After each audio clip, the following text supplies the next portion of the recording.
এবার যেটা বলবো সেটা হচ্ছে Kepler's law for planetary motion, ঠিক আছে? তো নিচু ক্লাসেও ছিল, আমরা পড়েছিলাম, এবার একটু অ্যাডভান্স লেভেলে পড়বো। কে প্লাস লটা কি ছিল? যে গ্রহ বা নক্ষত্রের গতি সম্পর্কিত একটা যে সূত্র ছিল, সেটা হচ্ছে কে প্লাস সূত্র, ঠিক আছে?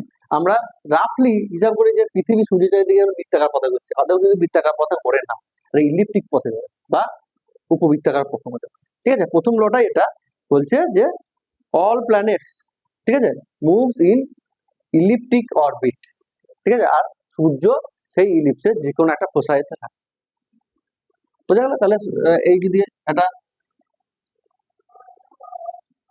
হয় পৃথিবী যে কোনো পজিশনে থাকছে, ঠিক আছে, আর সূর্য এই ইলিপসের দুটো ফোসাই থাকে, যে ফোসাইটার উপরের এক্স বরাবর ডিস্টেন্সকে বলা হয় সেমি মেজর অ্যাক্সিস, আর ওয়াই অ্যাক্সিস বরাবর ডিস্টেন্সকে বলা হয় সেমি মাইনর অ্যাক্সিস, পরাক্ষ পক্ষ যেটা বলেছি, ঠিক আছে?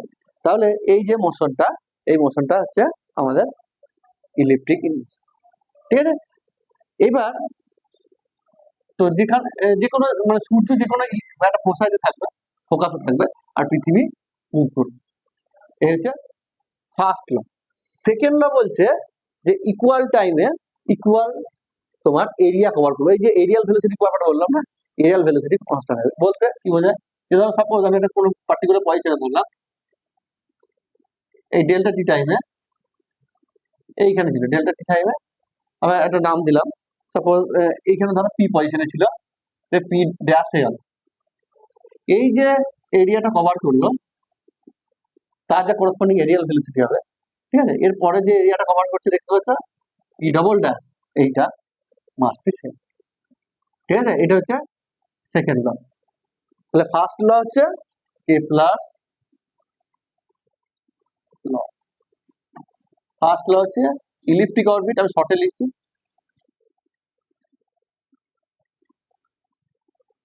আর সূর্য তার যে কোনো একটা ফোসাইতে থাকবে। সেকেন্ড বলছে কি areal velocity is constant.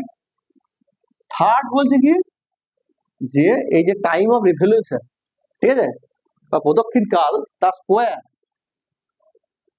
Proportional to r cube, মানে এই যে রেডিয়াস অফ দ্য ইলিপস, ঠিক আছে, তার কিউব রুটের সঙ্গে প্রপোর্শনাল। এইবার নিউটনের যে ইউনিভার্সাল গ্র্যাভিটেশনাল ল ছিল, সেই ল থেকে এই কেপলার ল গুলো বলতে বেসিক্যালি সেই থার্ড লটা, এটা হচ্ছে ইম্পর্টেন্ট মোস্ট। এই লটকে প্রমাণ করা যায়, বা এখান থেকেও আমরা নিউটনস গ্র্যাভিটেশন লতে পৌঁছতে পারি, ঠিক আছে? প্রথমে আমরা দেখি যে তোমার from Newton's gravitation law to Kepler law. Newton's gravitational law থেকে কেপলার ল কি করে আসবে? তাহলে আমরা কি জানি নিউটন গ্র্যাভিটেশন ল অনুযায়ী যে যে কোনো গ্রহ বা নক্ষত্রের গতি, তার জন্য যে ঘুরছে, যে ঘোরার জন্য প্রয়োজনীয় অভিকেন্দ্র বল কে দিচ্ছে? এম ভি স্কোয়ার আর হচ্ছে আমাদের অভিকেন্দ্র বলটা, এটা কে প্রোভাইড করছে? যে পৃথিবী আর সূর্যের মধ্যে ক্রিয়ারত আকর্ষণ বলটা G M M by r square, তাই তো? এই ফোর্স দুটোই ব্যালেন্স হচ্ছে। তাহলে যেখানে এম হচ্ছে, ক্যাপিটাল এম হচ্ছে সূর্যের ভর, আর স্মল এম হচ্ছে পৃথিবীর ভর, ঠিক আছে? আর আর হচ্ছে সূর্য আর পৃথিবীর মধ্যবর্তী দূরত্ব। তো এই এম এ কেটে যাবে, এই আর একটা আর কাটবে, তাহলে কি দাঁড়াচ্ছে? V square equal to G M by R, ঠিক আছে? এবার ভি এর সঙ্গে ওমেগা একটা সম্পর্ক আছে আমরা জানি, ও ভি সমান কত? ওমেগা ইন্টু আর, তাহলে omega into R whole square সমান জি এম বাই আর, ঠিক আছে? তাহলে ওমেগা মানে আমরা কি জানি? ওমেগার সঙ্গে টাইম পিরিয়ডের সম্পর্ক, omega 2 pi by T into R whole square equal to G M by R, ঠিক আছে? তাহলে হচ্ছে 4 pi square by T square into R square equal to G M by R, ঠিক আছে? তাহলে এই আর এদিকে নিয়ে চলে আসে, আর এই থিটা এদিকে চলে যাও, টি স্কোয়ার ইকুয়াল টু হবে তোমার এদিকে 4 pi square by G M into এই আরটা চলে গেলে হয় R cube. This is constant, G constant, M constant, 4 pi constant. তো তাহলে আলটিমেটলি আমি বলতে পারি যে T square proportional to R, which is the k plus third. তার মানে আমরা নিউটন গ্র্যাভিটেশন ল থেকে কেপলারের থার্ড ল পেয়ে গেলাম। ঠিক আছে, তবে দুটো ল কিন্তু ইকুইভ্যালেন্ট। ঠিক আছে, এটা একটা ভীষণ ইম্পর্টেন্ট একটা ব্যাপার। বোঝা গেল? এইবার উল্টো কেসটা যদি বলি, কেপলার ল থেকে আমরা নিউটনস গ্র্যাভিটেশন ল কি করে যাবো? এটা একটু ডিফিকাল্ট হলো, এটা সহজেই প্রমাণ করা যায়। তাহলে কি লিখবো, যে কেপলার ল থেকে নিউটন গ্র্যাভিটেশনাল ল। ঠিক আছে, তাহলে আমরা কি পেয়েছি, যে এই যে অভিকেন্দ্র বল, প্রথম একটা ধরো গ্রহর কথা বলছি, ঠিক আছে, যার ভর m1, ঠিক আছে, যে r1 ব্যাসার্ধের, ধরো সূর্যই, ধরো সূর্য একটা নক্ষত্র, তার চারিদিকে একটা গ্রহ আছে, সেই গ্রহের ভর হচ্ছে m1 এবং তার সূর্য থেকে তার দূরত্ব হচ্ছে r1। তাহলে সে কতটা ফোর্স অ্যাক্ট করবে? F1 = m কি, যে mv²/r। তাহলে m মানে ভরটা হচ্ছে m1 v1², তার ব্যাসার্ধ যদি r1 হয়, mv²/r1 হবে তো। এইবার ভি এর সঙ্গে ওমেগা সম্পর্কটা বসিয়ে, ভি সমান ওমেগা ইন্টু আর, তাই তো। তার মানে আমার আলটিমেটলি কি দাঁড়াবে, তার মানে m1 ω1² r1² তার মানে কত হচ্ছে, m1 ω1² r1 হবে তো। কি বোঝা গেছে? এবার কেন করলাম, কারণ হচ্ছে এটা আমায় টি এর টার্মসে যেতে হবে। ঠিক আছে, কারণ আমরা জানি যে টি তে কনভার্ট করতে হবে। তাহলে m1 ওমেগা মানে কত লিখেছিলাম আগে, 2π/t, তার মানে এটা হবে 2π/t1² ইন্টু r1।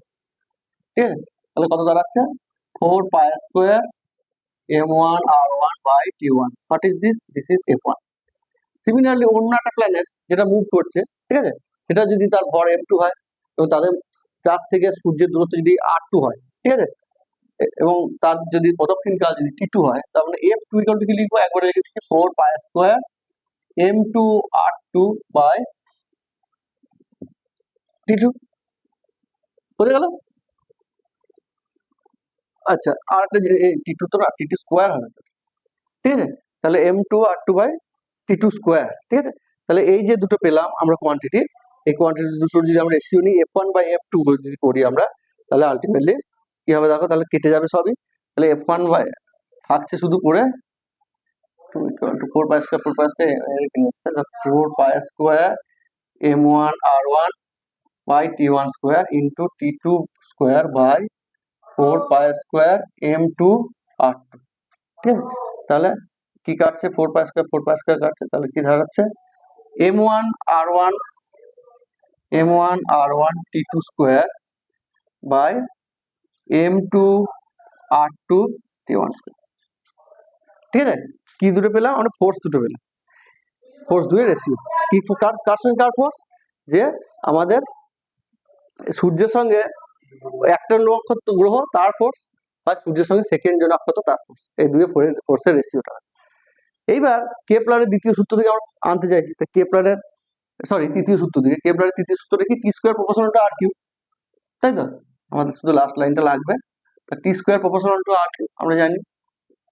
তাহলে প্রথম গ্রহের ক্ষেত্রে কি হবে, t1² প্রপোর্শনাল টু r1³। দ্বিতীয় ক্ষেত্রে হবে t2² প্রপোর্শনাল টু r2³ হবে তো। তাহলে এই দুয়ের যদি রেশিও নিই আমরা, t1²/t2² ইকুয়াল টু কত হবে, r1³ হবে তো। এইবার দেখো একটা জিনিস, এখানে f1/f2, এইখানে দেখো এই মানটা আমি তুলে বসিয়ে দেবো, কি f1/r2 মানে কত, m1 r1 t2² m2 r2 t1²। তাহলে এখান থেকে আমার t2²/t1² কত হবে, r2³/r1³ হলো। তাহলে এটা যদি পুট করে দাও, তাহলে m1 r1 m2 r2 into এটা হবে r2³/r1³ হলো। এ দেখো একটা r1 কাটবে, তাহলে কি থাকছে, m1 r2 square by m2 r1 square. ঠিক আছে, তাহলে f1 বাই f2 কি পেয়ে গেলাম, m1 r2 square by m1 r1 square. ঠিক আছে, তাহলে দুটো রেশিওটাকে কনস্ট্যান্ট, তাহলে f1 মানে আমি কি লিখতে পারি, equal to some constant into m1 by r1 square, ওখান থেকে m1 বাই r1 স্কোয়ার, বা f2 মানে k into m2 by r2 square লিখতে পারি। ঠিক আছে, তাহলে ইন জেনারেলি আমি কি লিখবো, ইন জেনারেল মানে দুটো করে কিন্তু আলাদা আলাদা, তার মানে in general f will be equal to some constant into m by r square, constant is g, এই কনস্ট্যান্ট হচ্ছে g। তাহলে কি পেলাম আমরা, বুঝতে পারলে এই গ্রুপের ক্ষেত্রে এই ক্ষেত্রে দুটো আলাদা আলাদা হবে, যদি হয় সত্য হয় তার মানে নিশ্চয়ই ইন জেনারেলি, তার মানে একটা constant into m by r square is the force. ঠিক আছে, this is your Newton's gravitation law. তার মানে আমরা কে প্লাস থার্ড ল থেকেও নিউটনস গ্র্যাভিটেশন ল আমরা পেয়ে গেলাম। ঠিক আছে।